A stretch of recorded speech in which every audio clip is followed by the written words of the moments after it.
Hello guys, how's it going? It's been a while since we took a look at the GCD changes, and ever since I made my video talking about how GCD change is probably going to be bad for the game, I've been paying attention to see if anything would happen from the developers. Maybe the devs would actually go and address all the changes, all the issues, and a lot of the concerns, but so far we've had radio silence. And I don't say that in a bad way, it just feels like Blizzard is sticking to these changes, and I feel like they would have responded about it by now. So I want to take a look at the different approach of GCD changes.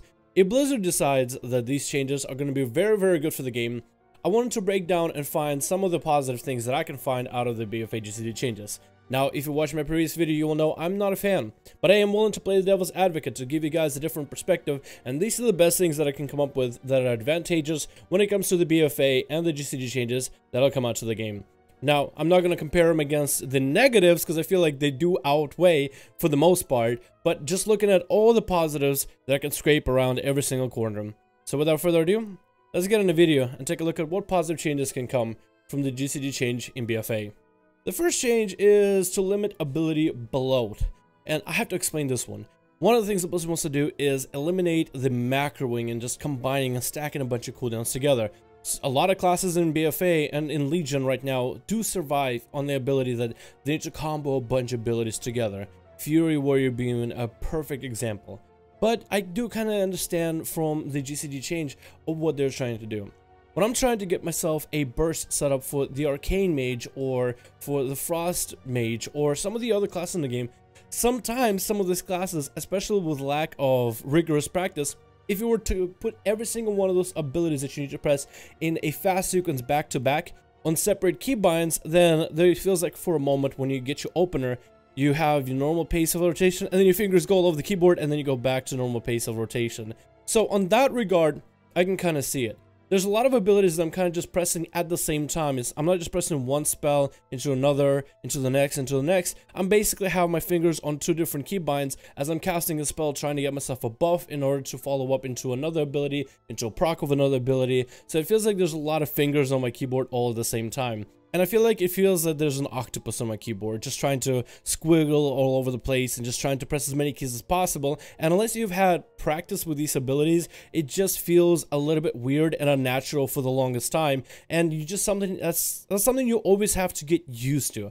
I don't think I ever found that type of playstyle all that comfortable. There are a lot of abilities that get muscle memory towards, and I feel like that's part of what makes a class skillful to play. If a class does have a bunch of abilities to use back to back, either combining them in a macro is kind of a use of game mechanics, or having quick and nimble fingers is part of the way for a lot of players to kind of get ahead advantageous of other people that aren't. I feel like it comes with some of the classes that have a very fast pace, very kind of hands-on, very snappy playstyle, and I feel like it does add to it, but at the same time, it does feel messy. So this change with GCD would eliminate a lot of that messiness, and there would be a little bit more of an order of where your fingers are supposed to go on keyboard. So I am going to give Blizzard that on the GCD change.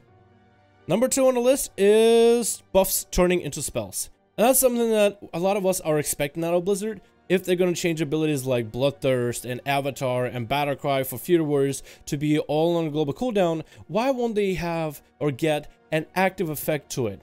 For example, there's a lot of abilities that are hard hitters, and for the most part, if we have an ability that deals damage, we have no problem putting it on a global cooldown. But something like a buff, something that we have been using for the longest time just to buff our damage, to be put on a global cooldown doesn't feel quite as rewarding. So Blizzard is actually taking a look at some of these abilities and finding alternatives. For example, going back to Fury Warrior, Bloodthirst now has a cleave frontal cone effect, which can be used on one target or many, and has a buff to follow afterwards. I feel like that kind of a playstyle at least helps us understand exactly in which position and in which rotation, in which order we should be using all of our abilities, like the back-to-back order. Should it be Bloodthirst first? Should it be Avatar first? Should it be Battlecry first? So this helps us figure out exactly how we want to do it. Also, this adds a little more oomph to abilities and adds an effect to them. Having Bloodthirst just as a passive is fine, but Bloodthirst with an active, actual damage ability of this cone that you have to aim to get as many targets as possible for a cleave or AoE situation, and the passive effect on top of it, I feel makes the ability a lot more impactful, and I would think a lot more fun to play. Again, I'm not in the alpha, so it's not something I can really test, but the idea of an ability that's a passive having an active effect or a damaging component now all of a sudden feels a little bit more meaningful, and overall feels more satisfying just to even hit the key, even if it takes up a global. We're already used to main abilities, damaging abilities, taking up a global, so it kind of combines the best of both worlds. Number 3 on the list, and this one is in my words, this is something everybody else keeps saying, more telegraphing for PvP. It'll be a lot easier for you to see exactly what abilities are coming from enemies if you have defensives, offensives, as well as buffs on the GCD. A lot of people can see that a defensive is coming. A lot of people can see where the big damage is coming, and they can respond to it as accurately as possible. So it's a lot easier to see and understand what the hell is going on in PvP. So a lot of players that are running BGs and are getting one-shot by classes that have insane bursts will at least see that burst from a mile away and will have a lot faster time to react. This has been different though. There have been expansions where the game felt slower. There's been an expansion where the game felt faster, and a lot of people to me described Wrath of the Lich King as expansion where people can get nuked in seconds, so having faster reaction time is something you need to have. Wrath of the Lich King considerably had a ton of players playing. So this is why, because of Wrath of Lich King, I don't think reaction time is really going to change anything for PvP. It might affect a few players, and it might overall make the game a little bit easier to read. But I'm not sure if this will exactly affect every other aspect in a positive way. Regardless, this is one of the positives that a lot of people bring up, and it's hard to overlook it. I do want to say one thing, if anything, for this telegraphing of PvP. Adding a lot of the GCD towards offensive abilities for a lot of the melee, especially melee that have to stack a lot of those abilities, will put them a little bit more on par with casters, and this is one thing that I was able to derive. I feel that in Legion, and especially in Warlords, melee have had a much easier time PvPing. You're just able to close the gap with the enemy with a lot of gap closes that everybody on the mother has now, it seems, and you're able to get as much damage out per global as possible. You're able to shred through a lot of these casters that are usually squishies, and most of them being clothies, while all these clothies have to get the ramp up damage going. Imagine trying to be a Frost Mage, and Frost Mage is playing a style where Frostbolt is just part of your setup. You're just fishing for procs, and then once you get a bunch of instacasts, you can really go ham. Yes, you can build yourself in a particular way, but if you're a Frost Mage just pelting a warrior with Frostbolts that really tickle him, and don't really do enough considerable damage, it doesn't feel as satisfying as a warrior who charges at a mage, stuns him, and then just proceeds to dismantle him right in front of his eyes. What this will do is make the spellcasting and the time spent spellcasting for spellcasters a little bit more even, with melee having to sacrifice a global just to pop an offensive cooldown or certain abilities that buff a lot of their other abilities. So this will put them more or less more on par than they have been in a while, and more in a dueling sense rather than an arena sense, in my opinion. I do think, if anything, if this change does go through, if it does, this is one of the things that I'm kind of expecting to be the outcome, and I'm all for trying to minimize the difference between casters and melee in terms of experience. While it's fun watching a Shadow Priest just getting obliterated by a Paladin, it eventually just becomes a little bit sad to watch, and you feel pity for the Shadow Priest. And I want Shadow Priest to do well as other casters that have to cast every one of their spells. And sometimes when it doesn't feel rewarding or impactful to cast the spell, then sometimes it feels that you might as well go play melee. Number 4, and this is one that I guess I agree with kinda, but this one isn't really mine. A lot of people said that spell animations are going to be more played out. When you see an ability for a spell animation, like for a Avatar, when you get to grow all big and gray, or Battlecry where you get to roar up in the sky, or Bloodthirst that will have an actual ability to it, a lot of these abilities will actually be seen, and it'll be a lot easier for you to see exactly one of the animations. When you're a mage and you buff up yourself, you'll see your character buff up yourself first, and then continue to casting spells into your foe. A lot of these abilities, I guess, have an animation, and I guess there is some merit to saying that we'll actually be able to experience these animations, because they do get kind of lost in the translation and they get flooded by abilities.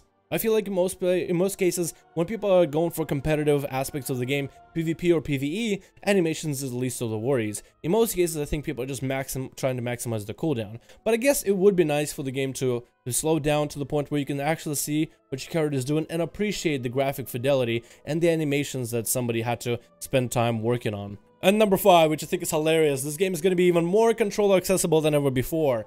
I'm pretty sure you've seen a video or two of people trying to play World of Warcraft on a controller. And yes, if you are somebody who can get used to the controller playstyle and can get fast enough, you might be able to play LFRs and normals just fine. Maybe not on a competitive level, but you might be at least somewhat alright. There's another game that's already doing this kind of controller slash PC gameplay, and that's Final Fantasy XIV. That game's GCD is so damn high that it is possible to play the game on a controller. Even though I feel like the rotations are all over the place and there's definitely more buttons than some of the classes in World of Warcraft, so a lot less of a prune going on there. But somehow people are still able to play on a controller. The GCD change does allow people to play and sync as many abilities as possible without really feeling disadvantageous compared to some of the other PC players. And with this change, putting every ability on the GCD, it gives you a lot more time to think and plan what ability you want to do next. So if you're somebody who enjoys playing World of Warcraft with a controller for whatever reason, or somebody who wanted to try it and actually have it be accessible and viable, I think this change, if anything, with the slower reaction time and slower pace of the game due to GCD, will make the game a lot more accessible if you're trying to play it on a controller. But that's only if you're trying to play on a controller. I don't know a single person that actually wants to play this game on a controller, but I guess that's there.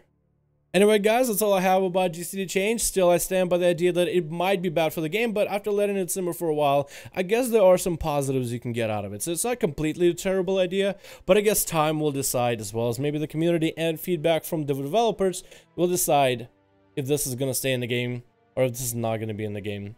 I mean, a lot of people did say that apparently this is how the game used to be back in BC, but then kicks were also on the GCD. So imagine playing World of Warcraft right now, and your kick, your pummel, your rebukes are all in GCD. I feel like it'll be a pretty miserable experience, and all I want out of BFA is that I want it to be a fun experience with great combat mechanics. I don't want it to be a miserable experience in any way, shape, or form. So I'm just kind of going to be hoping for the best here. Thank you guys so much for watching. I hope you enjoyed. Let me know your thoughts in the comments below. Do you think there's any merits to the GCD change? Or do these benefits, quote unquote, that I listed in this video, do they inspire you to maybe want to try the GCD change in BFA? Or are you still not solid and just don't want it in the game? Let me know all that in the comments below. As always, guys, if you enjoyed this video, go ahead and give it a like. I would appreciate it. If you guys enjoy the content I do here, hit subscribe. But if you want to make sure you get every single one of my videos, because YouTube doesn't always list every one of the videos in your sub feed, be sure to hit the notification bell down below as well. We also stream every single day, so if you guys want to catch some of the live streams, like the 5-5-1-1 duels, go ahead and hit the notification bell down below. Thank you guys so much for watching. I would love to see your comments, and I'll see all of you in another video.